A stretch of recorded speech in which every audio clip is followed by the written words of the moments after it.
Hi, I'm Parker Houston, a senior on the men's golf team, and you're watching the Black and Gold Report on WFXB.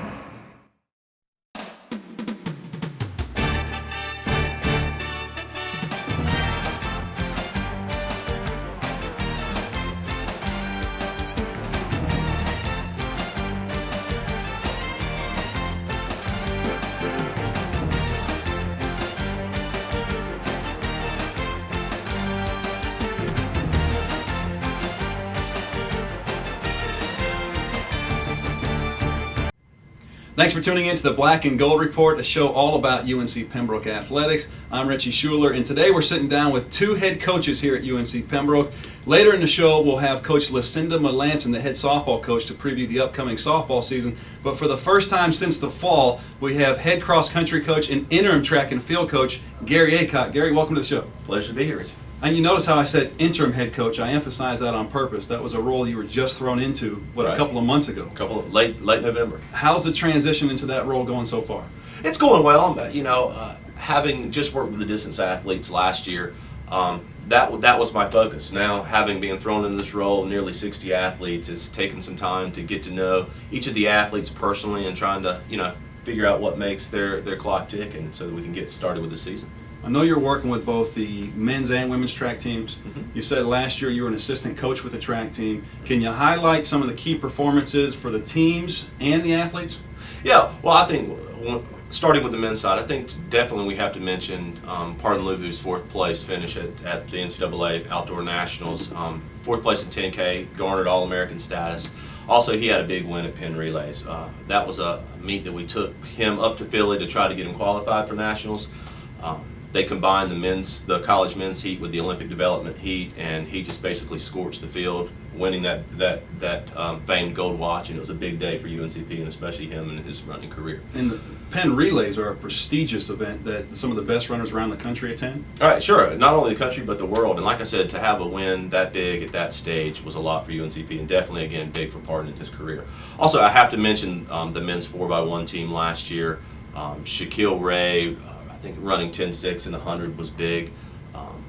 On the women's side, Olivia Mahaffey running very well in the steeplechase and 400 hurdles. We have Hannah Metzinger with the school record in the javelin, Dyreka Mitchell with the shot put. It was a great season last year. We had some provisional qualifiers, and again, it's that's the crew that we're returning for this season and hope to build upon our success. Coach, you've been a head coach at UNC Pembroke for the cross-country team for the last 4 years. Correct. Before that, you were the head coach down the street at St. Andrews University for several years for the cross-country team and the track and field team. Right. But what are the major differences between coaching a cross-country team as opposed to coaching a track and field squad? Well, the big difference is with cross-country, you have men running 10K, women running 6. With track, you have 13 different disciplines. So the coaching responsibilities are definitely broad, and you have to cover several events that aren't so, just running specific. With the sprints, the throws, and the jumps, it's just a totally different coaching approach.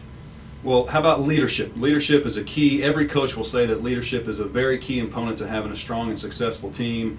Who do you see on both the men's and women's teams that could be potential leaders? Who will fill that role?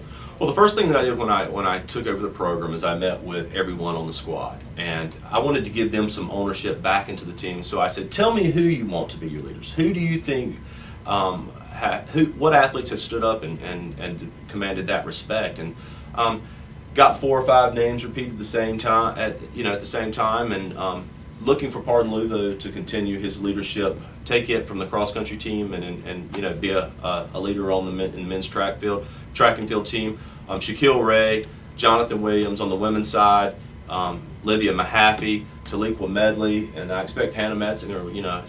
She's soft spoken but a fierce competitor. You talked a lot about Pardon Luvu, All-American last season as a junior. From Zimbabwe, correct? Correct. He is obviously going to be your strongest runner in the distance events. But what other, on the men's side, what other runners do you have being also strong contributors in that area? Well, in the distance events, I have to say Zach Millsaps will be one that when he toes the line, he's going to be a big difference maker, especially at the PBC championship. Zach was an 800-meter state champion as a high school senior. Big part of the reason why we recruited him so heavily. He had a good cross country season. transitioning to being a collegiate student athlete, and again, I expect him to do big things with the distance program and mid-distance program come the PBC championship this season. On the women's side, Livia Mahaffey, she was your very strong runner in the distance events. Who else would be on the women's side strong runners for that as well? Well, with the women's cross-country team coming off a national qualification, we have a strong crew of female distance athletes. I look for big performances from Kendall Boykin, Savannah Fornshell, Kendra Dorn. You know, our scoring ladies from the women's cross-country team will be the leaders on the distance team for track and field. Lots to look forward to, a lot of very good long-distance runners. We're going to keep talking to Gary Aycock, the interim head track and field coach. We're going to take a quick break, and we'll be back with him right after this.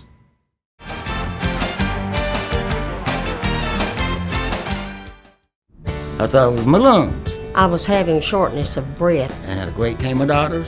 Dr. Lowry, wonderful doctor. The only one, really, who has ever had my heart in his hand. I don't think you got any better treatment in Duke than you got him. I felt very safe. I mean, I feel good.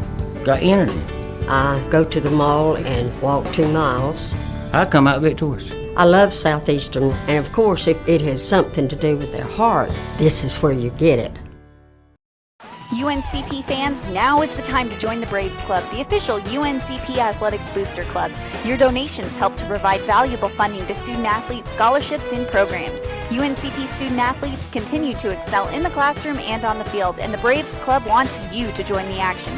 From the exclusive opportunity to purchase football and basketball season tickets to the free monthly newsletter, the Braves Club is a great way to become a member of the team. For more information on the Braves Club, visit uncpbraves.com.